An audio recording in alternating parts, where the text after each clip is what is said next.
30 months of public hearings, community outreach, took input from the community, put together a plan which was approved by the City Council in 2006. 2008, the California Coastal Commission approved the plan, but due to the economy and a few other factors, it kind of sat on the sideline for a few years. I got elected to the council in 2010, and being in my second year last year, the number one issue that people came to me about was what's going on with Town Center. So when Carlos got elected and sworn in on December 4th and Councilman Schoeffel got re-elected, I used my time to ask for an agenda item to be placed on an upcoming city council meeting to discuss the status of Town Center, and I made the arguments for moving forward. One, the city of Dana Point's in great financial shape. We have about a year and a half worth of general revenue in the bank, $35 million. We're on the cusp. Some of the indicators show that the hotel occupancy, sales tax, property tax, those numbers are moving forward to show that the economy is coming around, but it's not really hitting the labor market, so I thought it would be a good time for us to get a competitive bid and put people to work. They'd be spending some money in our town, and the other factor is, let's do it now before the economy takes off, because I thought if the economy came back and businesses were booming, they'd be pretty upset with us if we started tearing up the streets. So let's get it done now in the slow time to be ready when the full economy comes back. So Mayor Stephen Weinberg accepted my suggestion, put an item on the February 27th calendar, and we discussed and unanimously approved moving forward on the Town Center project. Since then, Brad Fowler, our Director of Public Works, has been very busy. During my December meeting, I laid out a couple things. Hey, we don't have to do the whole project. What does it cost to change the streets 2 ways? Let's get a current bid, because we didn't have numbers going back a few years. Brad has worked very hard re-engineering, getting things up to date. For example, making a change on Del Prado that saved us $3 million just by swapping out the kind of tree we're going to use. Currently, we have a Tijuana tree. The plan called for 17-foot sidewalks with a big planter. The trees currently drop a lot of seeds, tear up the sidewalks, that causes us to hire Griggs Concrete to grind them down. We made a change to the date bombs. Two things: saved us $3 million on that side of the street, but it also saved the water district $1.1 million because we don't have to run a recycled water line, because the date bombs don't require a lot of water. So since then, Brad and his staff have been very busy. We've had monthly updates on the status of it. We've been working with our partner, the South Coast Water District. This is a 2-agency project. The South Coast Water District actually has been far ahead of the city for years. They've already bonded the money. They had 95% of the plans approved, ready to go. Just really waiting on the city to say, hey, we're ready. And Wayne Rayfield, the president of the South Coast Water District, is here today. And there's probably no one who's worked harder the last 10 years. Wayne was the president of the subcommittee, the Town Center subcommittee that held all the hearings. He was on the city council, now he's on the water district. So I would argue for you to find somebody who's worked harder the last 10 years than Wayne to get this project moving. We have a friend. So the next step is that we came together. Brad worked with the water district to re-engineer. We originally had a plan where the city would go first and the water district, the 5-phase plan. We found out it would be easier for the water district to go first and then for the city to come in later. So right now, I'll call up Brad so we can go through the construction process that was approved. Anyway, this is how it goes. The first phase. So you can see the map up here. This is Pacific Coast Highway right here, and this is Del Prado, the ocean's here. The first phase is the South Coast Water District improvements that I believe are going to start September 9th. South Coast Water District is going to put in increased water and sewer lines along Pacific Coast Highway from September to January, February timeframe. This in the blue is the first phase for both of us. The South Coast Water District will then move over to Del Prado. The city starts in February with the street improvements. Pacific Coast High, if you're familiar with the East Coast, where you have throughways and business districts, Pacific Coast Highway is gonna be a throughway if you wanna get through town. There'll be stoplights at all the intersections, we'll have to do those improvements. And Del Prado is gonna be more of a business district, so if you're coming from Laguna, you could come down here and the stop signs, a little slower pedestrian-friendly traffic. Like I said, South Coast Water District first phase here till February. City comes in February, does the street improvements here. South Coast Water District phase 3 moves to Del Prado. City moves to this couplet here because you have to have a new traffic pattern here for people to either go down Pacific Coast Highway or come down Del Prado. The only phase that isn't funded right now is the city portion of Del Prado. It's about another $7.7 million. We have the money in reserves, obviously, but we just didn't want to pull $16 million in the next 2-year budget cycle out of our reserves. We allocated $9.2 million to the first phase, PCH and the couplet here, and we've got a couple of other ideas. Our next meeting, we've decided to sell a piece of property the city owns, Via Canyon.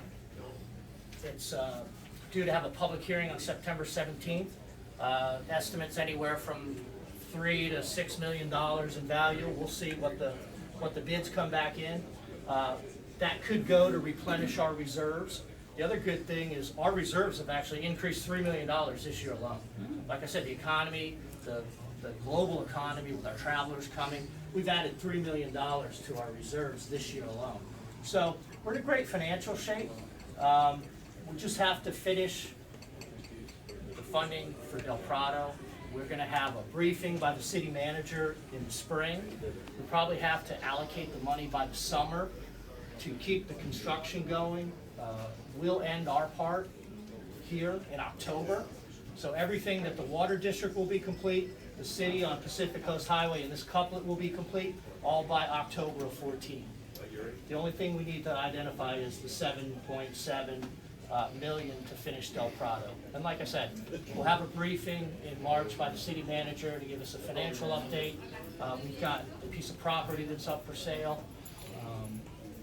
And we have some other things in the works to finish off that. If we have the funding in place by the summer, we won't miss a beat. We can just finish in October and continue the construction to finish the project. So with that, I'll open it up for any questions.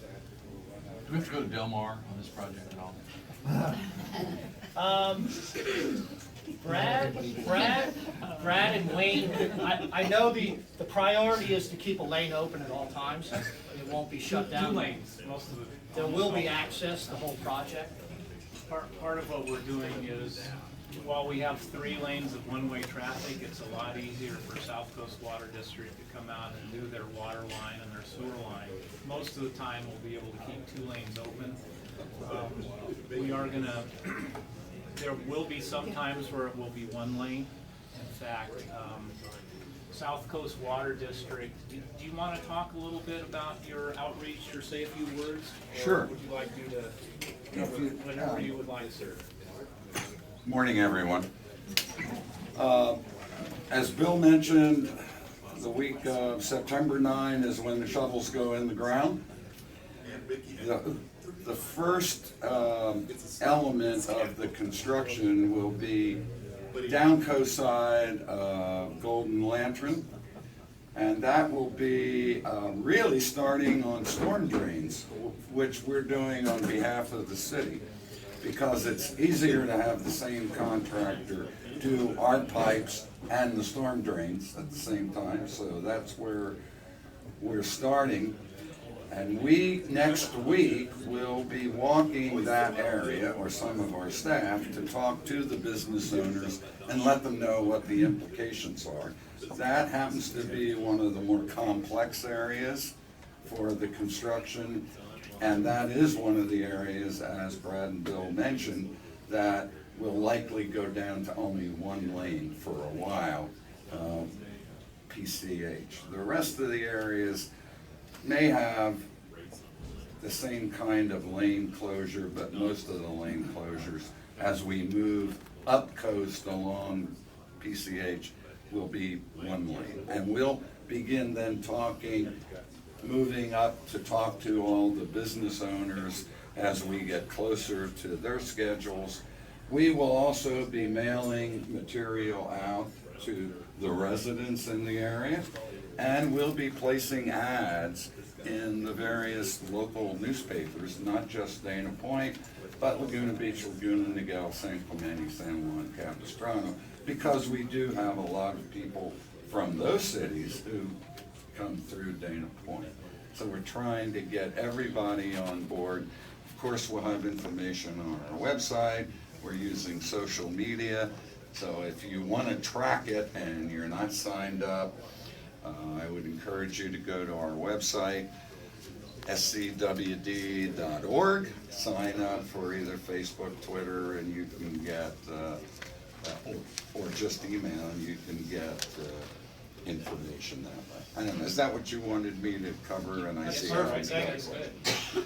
Now, Real quick, because city and water district are, working in concert on this, is there any thought of doing just one single website that would be a central point for all information for the project? we've talked about that, and I wasn't part of the conversations. I don't know if Brad is or not. We might do that if it looks, we have talked about it for one reason or another, which escapes me at the moment. It wasn't greeted with open arms. The work that South Coast Water District is confined to the street. They'll be out in the street, so your impacts won't be so much to the getting in and out of the businesses and having construction done right in front of businesses on the sidewalk and the right of way and things.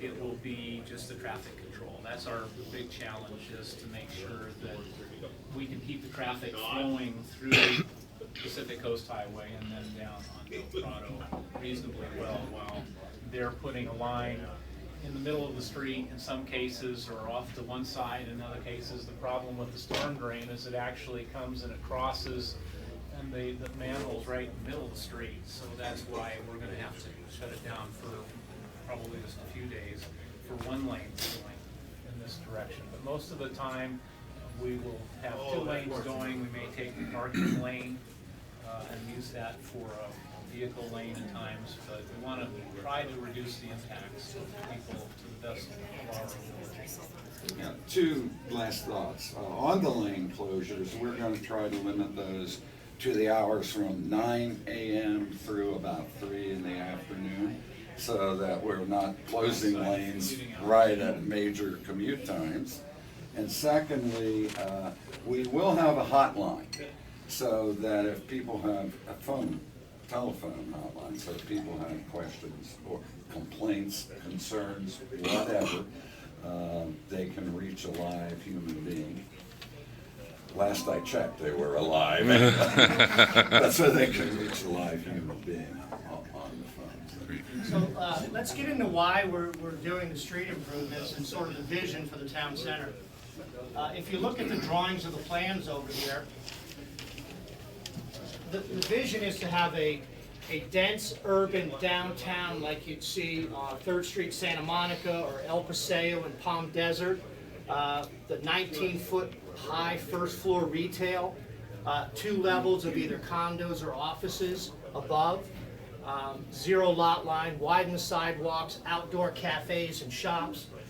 Another reason in December why I decided to bring this up is back in '08, when developers wanted to do their projects, they couldn't sell condos. And I think now we have about a $30,000 or $40,000 inventory depression on housing in Orange County. So I think with the housing market coming back, the developers see that they can sell their condos off and do their projects. So that was another big impetus for getting this project going. Each Del Prado and PCH will be 2-way traffic. We'll be able to close this down if we have festivals or concerts or things like that. So very excited. I think we've seen a couple of things happen since the cities and the water district decided to move forward. The post office went up for sale. Congressman Ice's office was pretty influential in helping us. There was a developer that wanted to develop that property and move the post office somewhere else. It's been up for sale, $6.1 million if you're interested, although I think the timing is closed. We had, what I hear is we had 3 bidders on the post office, and I think last Friday was the deadline for their best offer. So the post office is up for sale, and will be sold, and the post office will be moved to another location. The other thing is we recently at the city, you know, the motel, the plantation style motel on Pacific Coast Highway, those owners have submitted plans to do a 49,000 square foot building on that property. And there's other people behind the scenes that are really seriously taking a look at doing the projects now because they see the 2 agencies are moving forward on the infrastructure. So hopefully in 3 or 4 years, you'll have a vibrant downtown that you can come to in Dana Point, similar to Laguna, or I mentioned Santa Monica or El Paseo and Palm Desert. There's a few other things. You know, we lose some of our visitors at the hotels, go to Laguna Beach. You know, we've got some fine restaurants in town, but we don't have a spot. Hey, go here, like Del Mar Street in San Clemente, or go here in Laguna Beach. This will give us a spot where people can say, hey, I want to go to downtown Dana Point, and you can see the vision and the sketches here. So, any other questions, sir? Has there been any attempt to project what the incremental tax revenues might be to the city as a result of a project like this through increased retail sales? Well, obviously, if you drive that area, you see about 14 vacant lots right now. We're getting minimal. People have owned those since the 50s, probably paying very little in property tax. Obviously, if someone puts up a development like that, increased property taxes. If people buy condos, additional property tax, sales tax. I mentioned the money. I wouldn't say we're losing the money, but we have an opportunity to get more residents or visitors staying in our town rather than going to Laguna or elsewhere. We've talked about the commercial part of this, which I think will take care of itself. Up here, you got 2 blocks of the original town started in the 1920s. A lot of us feel this housing will become very valuable and could experience similar to what happened in Del Mar or Corona Del Mar. When they did the shops on the streets, people would buy the bungalows, tear it down, and put up $1 million, 3,000 square foot homes. So I think this real estate area here could become very valuable. It's a little run down, more renters than owners. You know, some police activity, a little drug activity we could eliminate in there. So I'm actually more excited by the residential prospects here. People could buy, half a block, walk down to the town center. So there's, and obviously that will increase permit revenue and property tax for the city. Understand on Del Prado that we've got a few developers that are interested in potentially funding the whole project. Is there any status on that? I mean, that's what I've been reading and hearing about. Well, I wouldn't say funding the whole project. If you have somebody like the post office here, right? And if they do their project and they do the streets here, it saves the city a little bit. Well, I understand the application's already been submitted. Is that right? For potential, I mean, so I was reading about in the Dana Point Times, one of the applications was submitted by a developer to, consider the Del Prado area. Yeah, the motel. Okay. The motel submitted plans to do a project. Okay, and are they being assessed as part of that redevelopment is my question? Well, that's still in the works. I mean, obviously, we have a fee schedule for development in town. Because, I mean, usually developers pick up a good percentage of those fees when they're doing that. So that's why I'm curious, what is the, because you talked about taking money out for the next phase out of reserves or a mixture of reserves and development, and just kind of wondered what the thoughts were on that in terms of finance. Well, we're looking to pay for it, fund it ourselves.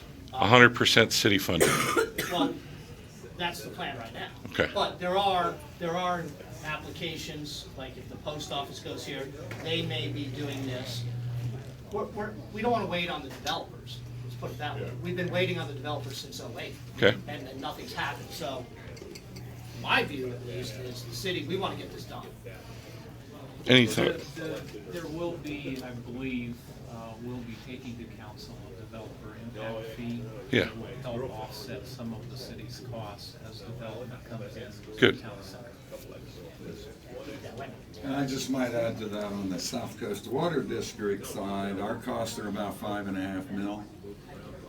And we expect to be recovering that over time as development progresses with connection charges and capacity fees.